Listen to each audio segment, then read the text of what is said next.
عذاب شد در همین دنیا باید نشانتی ها علمی به حرمتی پدر و مادر نکردی اگر باید اذیت شد رو بینید. برای همین ایره که جوانای ما که میدانند کدامش که میدانند و کدامش که آگاهی پیدا کردند که جنت و دوزخ حلی کار در دست پدر و مادرای اینا را بینه که دیگه همه سعی و تلاش هم میکنه که خلاص پدر و مادر من راضی باشه. و ایلا برادر عزیز اگر آگاهی نداشته باشد پروایی ندارد که تو مرسد با چی کار مشغولی، تو بیماری، تو میمبری، اینا قدر چی مهم برای اون نیست. برای همین من میگم که امروز برای جوانای ما البته این یکی از داغ روزه، یکی از موضوعهای روزه، یکی از چیزهایی است که بیشتر فرزندای ما باید که ایره گوش کنند. زیرا که همون قصه که بسیار مشهوره میگه وقتی که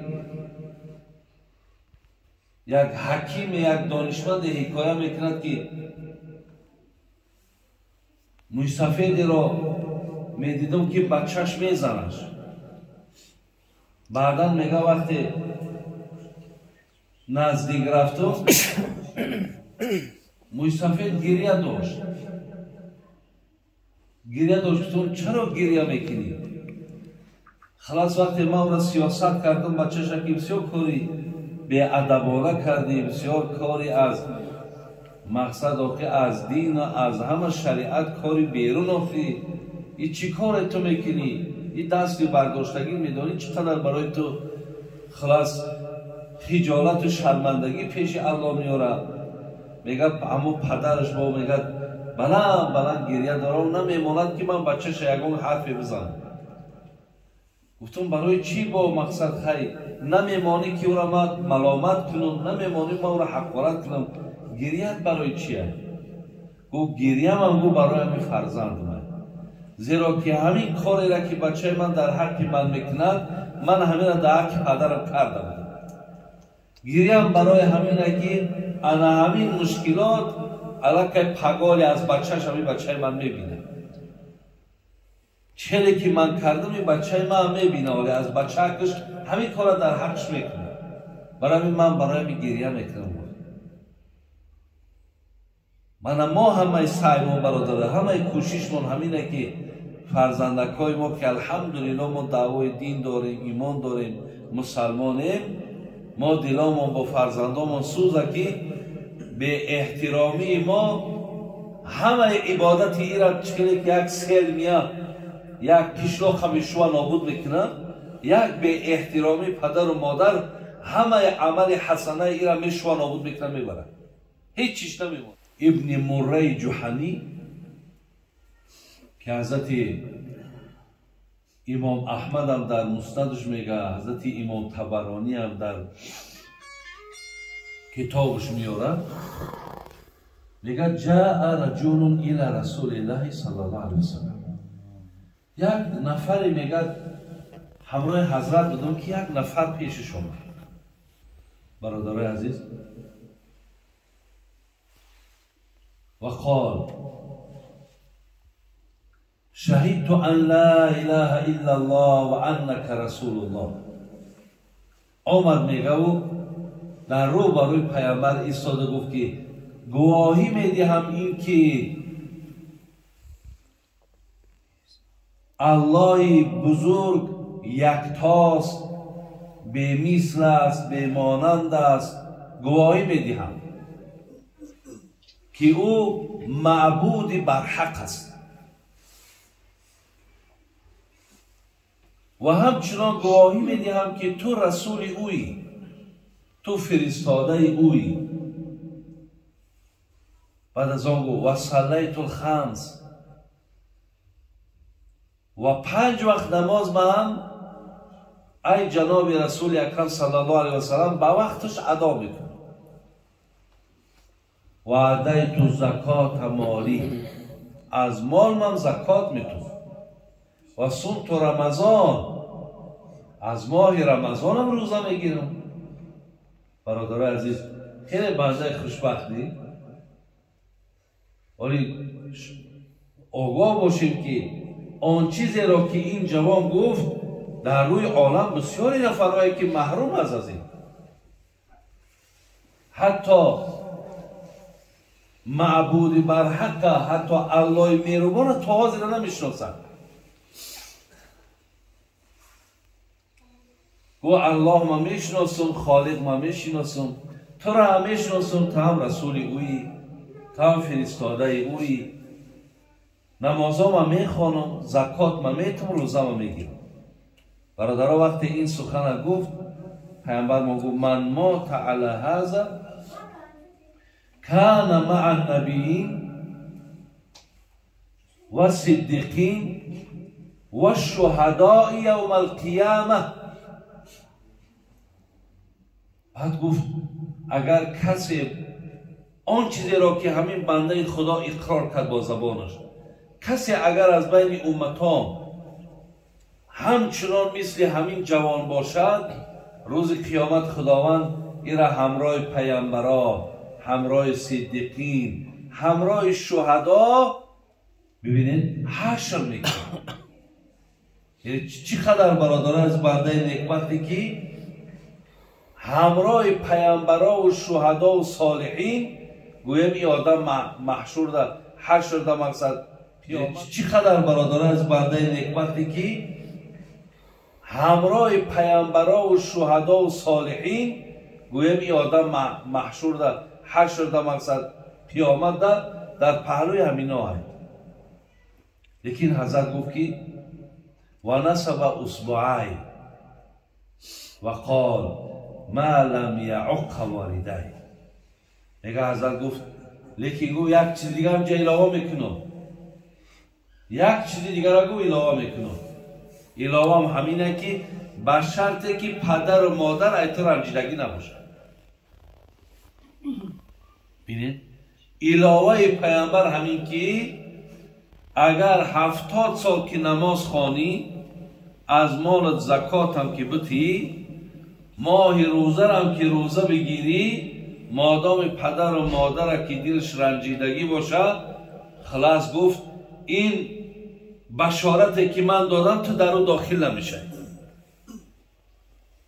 تو در پهلوی و پیغمبرها و صدیقا و شهدا تو را خدا ره نمیده. برادر عزیز، حقیقتا این دلالتگری او هست که همو روایت داریم بر الوالدین افضل من الصلاة و الصوم و الحج و جهاد فی سبیل الله. پیامبر میگه هر کسی دل پدر و مادر خرسند کند، اجر و ثوابش از اجر و ثواب نماز، روزه، حج، جهادی در راه الله دهند، اجر و ثوابش بالاتره.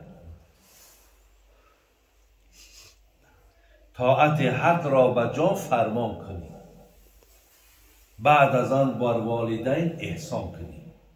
والدین از هر کسی خوشنود نیست، آن کسش شایسته معبود نیست.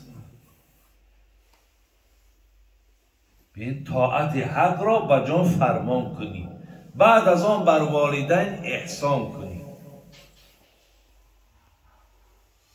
البته برادرای عزیز، اگر والدین که خوشنود نمیشیده است، راحت که نمیشیده است، خلاص در نزد درگاه الله مهربان منزلت قدرت آبرود میریخته، آبرود میریخته است. شما بینید که در زمانهای پیامبر برادرها عسکر مجاهد بسیار بگیم نقش مهم داشت که چقدر نفرهای زیاد در پهلوش باشد تا از دین دفاع کنند، زیرا که بدبینهای دین پیامبر هم در اون زمان به حد زیاد بود. میگه یک حق جهاد، حضرت میخوام که در پهلوکت بیستم، منم همین دین دفاع کنم، منم همون درجه و مقامی را که در همونجا مردم کشته میشود، منم میخوام درجه و مقام برم. برادرها بینیم پیامبر برای این جوان چی گفت؟ گفت احی و ابواک، پدر و مادرت حیاتن؟ گفت بچم. قال نه. گفت ها حضرت، پدر و مادرم خانه داری.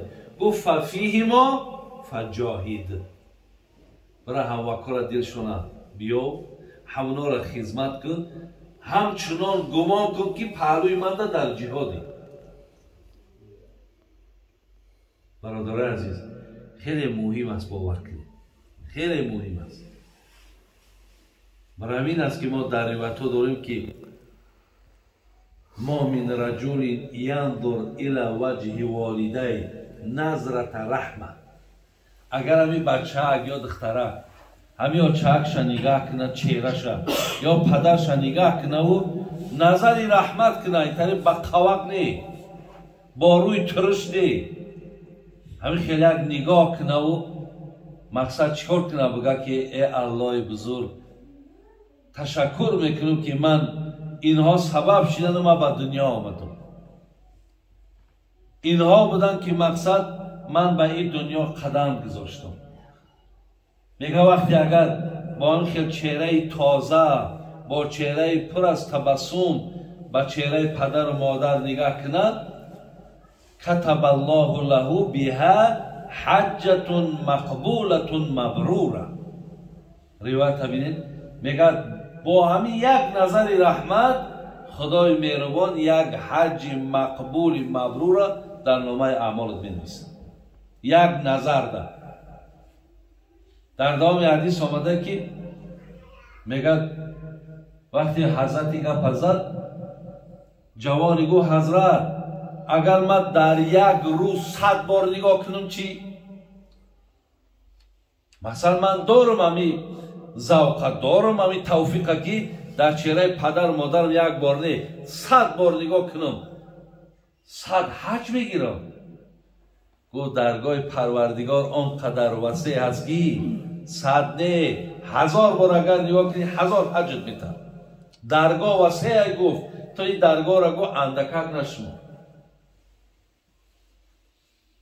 برای همین برادران عزیز و گرامی، خوش به حال همون جوانا، خوش به حال کسایی که دارن این نعمت در پیشونه. از این وقتی که شما خدمت میکنین، شما وقتی اینها را مقصد آنچه که گفتیم انجام میدین، شما به همه مقصودهاتون، به همه مرامهاتون میرسید.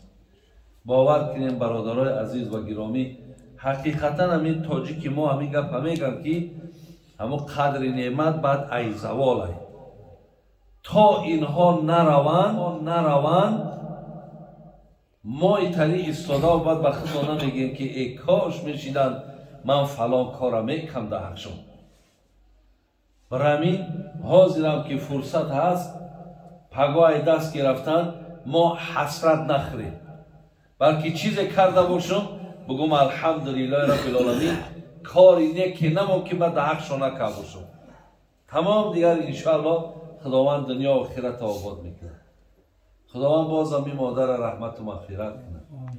برادرای عزیز، خداوند دعا کنیم که میل محبت مانا به سوی دینش زیاد کنه.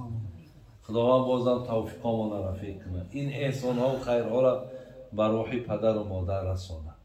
ربنا تقبل منا انك انت السميع العليم وتب علينا انك انت التواب الرحيم. آمين يا رب العالمين. السلام عليكم.